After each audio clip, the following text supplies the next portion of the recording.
naman sa kaganapan na nangyari kahapon sa National Museum kung saan formally na-open na ang National Heritage Month.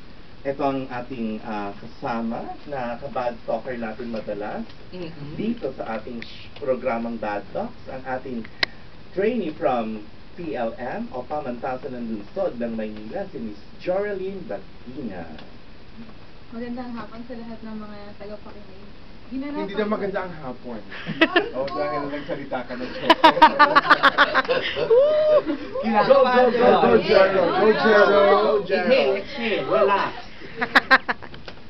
Ginanap kahapon sa Rizal Park ang grand opening celebration of National Heritage Month 2011 na pinasinayaan ng National Commission for Culture and the Arts. Ito ang ika-9 na taon ng pagdiriwang ng National Heritage Month sa bansa. Sa ganap na alauna hanggang alas 3 ng hapon, dinaos ang workshops on keeping making, weaving, pastillas wrapper making, at syempre exhibition ng National Cultural Treasures. Dagdag pa rito, nagkaroon din ng wood and masonry exhibits by Escuela Taler at food festival of authentic Filipino cuisines and delicacies. Sumunod, nagkaroon ng Sagala o Santa Cruzan na nagsimula sa Grand Staircase ng National Museum paikot sa Rizal Park. Ang event na ito ay dinaluhan ni Binibining Pilipinas Universe 2010 Maria Venusra na gumanap bilang Reyna Elena.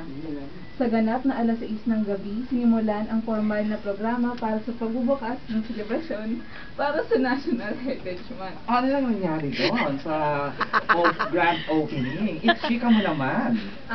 Yung event po na yun, yung tema po niya ay tawid. It's an Ilocano word which means tawid o ipasa. Ano yung spell? Ano yung spell ng tawid na Ilocano? T-A-O-I-D. Parang tao-I-D. O-I-D. Ayan, tawid, okay. You pronounce this as tawid. Wala kang microphone ba? Wala kang microphone. Chika ng chika. Weaving our stories, threading our path. Sa makatuwid, ang selebrasyon ay naglalayong ipasa sa susunod na henerasyon ang kultura, sining at pagkakakilanlan ng ating bansa. Dumalo sa event ang mga delegado ng bansang Iran, Cambodia, Japan at China. Para sa opening performance, nagkaroon ng tribal dance, Muslim dance at naikling audiovisual presentation na nagpapakita ng kultura, kaugalian, pagdiriwang o fiestas at heritage sites dito sa Pilipinas tulad ng Vigan at Puerto Princesa Subterranean River. Wow! So yung Puerto Princesa Subterranean River, isa siya sa mga natural heritage site natin.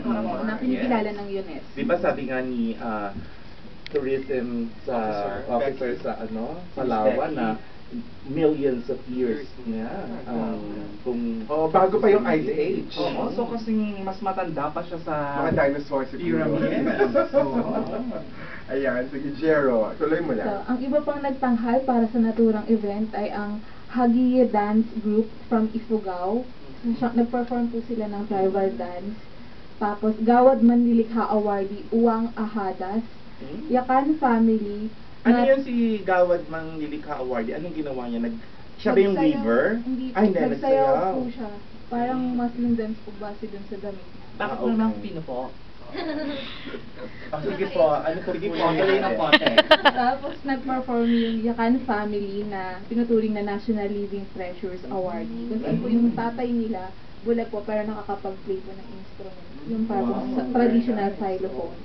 Tapos, Kamaniya Dance Group, Barangay Folk Dance na pinahanga po yung mga delegate ng iba't ibang bansa dahil po dun sa walang pati nilang pagsayaw ng Kastanyet, Pandango sa Ilaw, Karinyo sa Itik-Iti, at saka po yung Tinikling na nag-request pa po ng isa pa. Wow, like performance pa. Kasi pabilis mo Opo, sila. sir. Yun po yung isa sa mga highlight. So wala namang Wala nag-ipit naman. Wala po, Wala sir. Kaya po naman. natuwa yung mga nanood. Diplomatic corps member of the Yes, sir. diplomatic community. Tapos, nag-play din po yung Polytechnic University of the Philippines Banda Kawayan. Yan, magaling natin yan. Magaling din sila. Mga 20 minutes po yung performance nila. Tapos yung panglakas po, syempre, yung NCCA Heritage Ambassador na si Ginoong Ogie Aretasi. Nakumanta po ng 3 kanta na... Ano nung mga inawit ni Ambassador Ogie Alcasi? ano po? Kapantay ay Langit, Bato sa Buhangin na kinompose po ng national artist na si Hernani Cuenco.